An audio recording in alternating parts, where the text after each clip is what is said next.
At least 35 people have died due to the massive flood and landslides in South Korea. Rescuers on Sunday pulled out the 8th body of the victims from a tunnel in Cheongju city that was submerged in flood waters. The search and rescue operation is ongoing to locate the victims from about 15 vehicles that had been trapped in the 685-meter long tunnel since Saturday.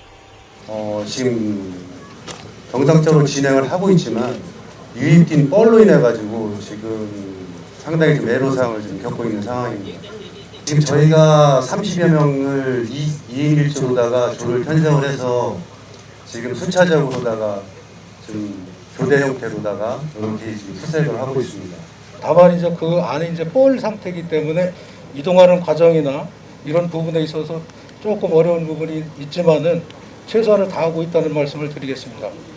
The torrential downpour and floods have forced some 7,540 people to be evacuated in South Korea.